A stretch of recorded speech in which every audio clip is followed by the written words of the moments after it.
The Philadelphia Eagles are about to unleash chaos, and Nick Sirianni is standing right in the middle of it. Jalen Hurts isn't just leading a team, he's leading a statement that the NFL is not ready for.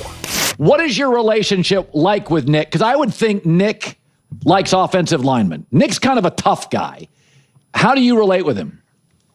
Man, I love Nick. We, hit it off in the very beginning. He's very passionate. He's very motivated to get stuff done. And what I like about him most is just how he conducts meetings every day, our schedule, and just the accountability part. So one thing that jumped out to me immediately was whenever he came in, how whenever we watched practice, whoever made a mistake, their number was on the board. So it didn't matter what position you are, who you are, everybody's held accountable. And so I thought that was really cool and allowed us to, raise our standards. And I think about him as he's misunderstood. I think some of the emotional antics on the sidelines can be misconstrued for who he is and what he is. But to us and everybody in the Eagles, man, we love him. He's such a great communicator, and just, whatever the team he's assembled over the past 5 years, we've been competitive. We've been competing, for Super Bowls. And, I know last year wasn't what we wanted, but, here we are revamping again. So Sean Mannion's the new offensive coordinator. He's young. He's got a lot of new ideas. What will it look like for me? What will the tweaks look like? What will feel a little different? Yeah, so Sean was a part of the QB tree, so it's very similar to maybe what they do in San Francisco. They love to run outside zone, making sure defenders cover every gap on the field. And, along with that, we'll run play action off of that. Everything looks the same. The motions look the same. And so I think it really puts people in a predicament, especially linebackers, middle of the field.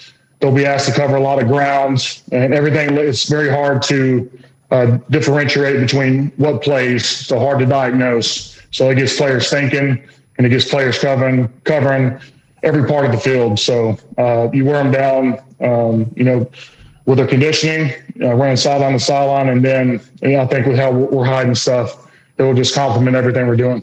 Schedule release day in the National Football League. The Philadelphia Eagles had a very interesting schedule. This is what it looks like. Commanders, Titans, Bears, Rams, Jags, Panthers, Cowboys, Commanders, Giants, Steelers, Cowboys on Thanksgiving, Colts, Cardinals, Seahawks on a Saturday. They also play on Christmas Eve against the Texans. Very fun game. At the 49ers, and then finish off their season at the Giants. PrizePicks is America's #1 sports picks app, and it's the easiest way to win cash while you're watching games. Here's how it works. You pick more or less on 2 or more players, and you lock it in. That's it. No spreadsheets, no nonsense. If player picks aren't your thing, you can also pick teams now. Winner, spread, total, all in the same app. Team picks are live in 30 states, including California, Texas, my home state, and Florida. Most importantly, new users use code SPEAKEASY. $5 gets you $50 in lineups for free. PrizePicks. It's good to be right. Take me back to the Eagles schedule. Rome, take this full, at least put me in it as well if y'all can in the back, Taylor. Eagles are going 11-7 this year, and I think it's a pretty decisive and conclusive 11-7. You're going to beat the Commanders week 1. Jaden Daniels hadn't played in a long while. 11-6. I think it's a pretty decisive and conclusive 11-6 that the Philadelphia Eagles will go. You're going to beat the Commanders week 1. You're going to beat the Titans week 2. Chicago Bears, Rams, Jags. I believe you're going to start the season probably around 4-2. If everybody is healthy, and there's no catastrophic injury to one of those DNs or just anybody on defense, they so loaded, they're winning that. They're not losing back-to-back games against the Seahawks, Texans, and then you have to go play a really good 49er team, or what we perceive to be a really good 49er team. So they'll go 2-1. They may lose one of the last 4. They'll lose one of the last 4 games. See, I think they lose 2 of the last 4 games. Here's why. Week 14, y'all pay close attention to the schedule on your screens. Week 14, you're at Arizona. So you got to fly from Philly to Arizona. Then you play 5 days later. On Saturday, you play at home against Seattle. So now you fly back, short week against Seattle. After you play on Saturday, you have a shorter week because now you're playing on Christmas Eve. I believe that's another 5 days later. You're playing on Christmas Eve against the Texans. But at least you're at home. True. You're at home. But then you go back to out west. You go back to the Bay. It's Christmas Eve. So how many days between Christmas Eve until they play the 49ers? Kieran, let me get that. What day is Christmas Eve?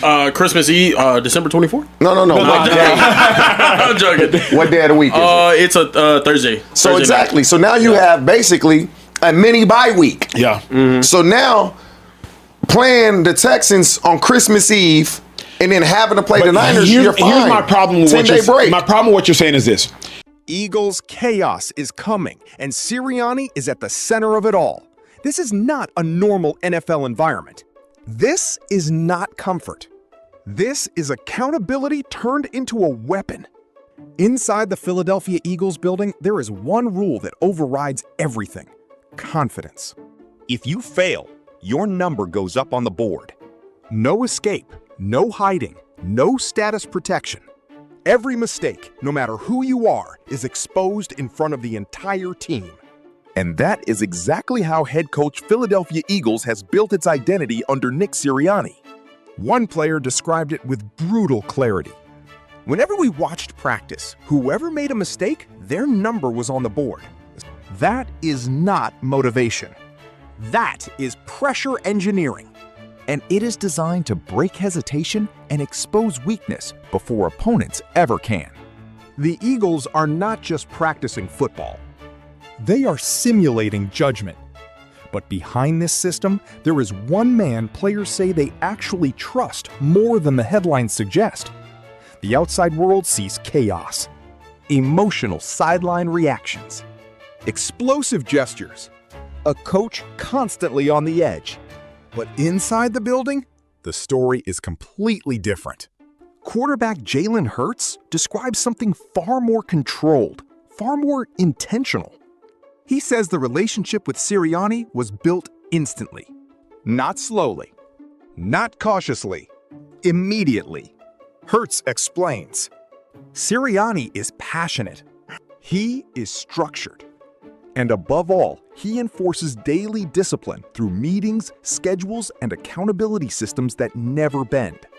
But here is the contradiction that defines everything.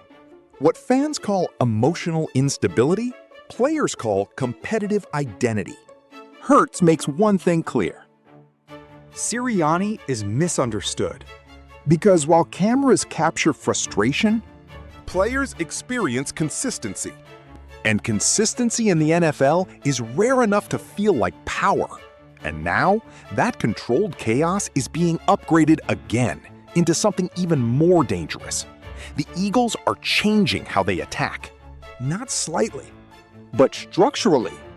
The system built around their new offensive direction under coordinator Sean Mannion follows a philosophy rooted in the Kubiak tree.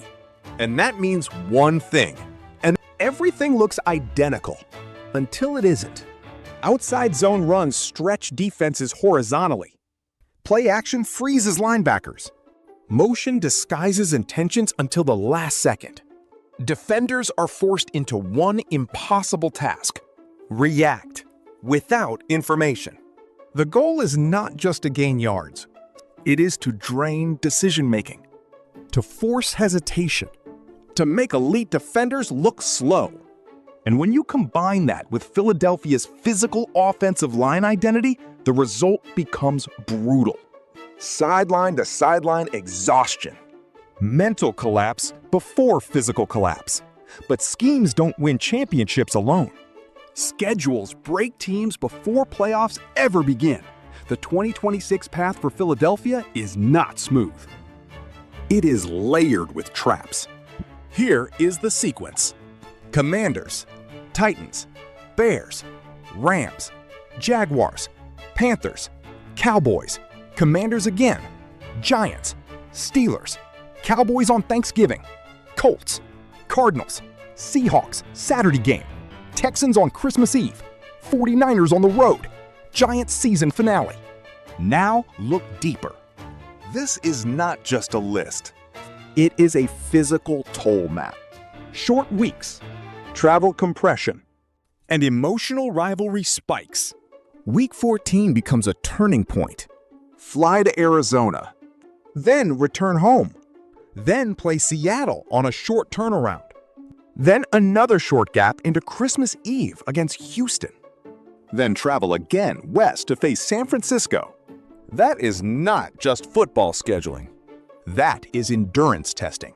And that chaos has triggered one of the most divided debates in the NFL world.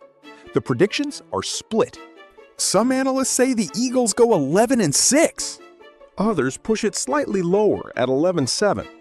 But the argument is not about talent. It is about timing. One side claims, early season dominance builds rhythm. Defense is too stacked to collapse. Opponents like Washington and Tennessee are manageable. But the opposing argument is darker.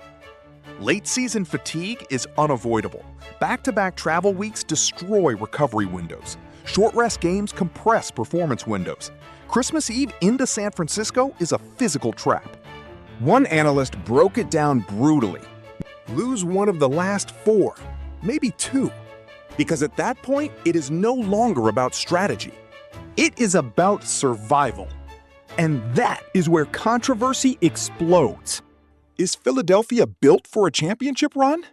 Or built to break under pressure? And all of it leads to one final question no one wants to answer. This is the edge the Eagles are living on. A system built on accountability. A quarterback built on composure. A coach labeled emotional but trusted internally. And a schedule designed like a stress test. The question is no longer whether they are good. They are. The question is whether good is enough when pressure peaks at the exact wrong moments.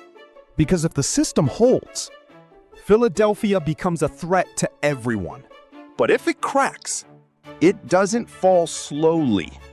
It collapses fast and violently. Yo, mic check 1 to 2, -1, -2. Game over for this video, folks. Smash that like button, drop a comment, and subscribe to stay in the huddle for more. This is NFL Madness, bringing the heat and signing out.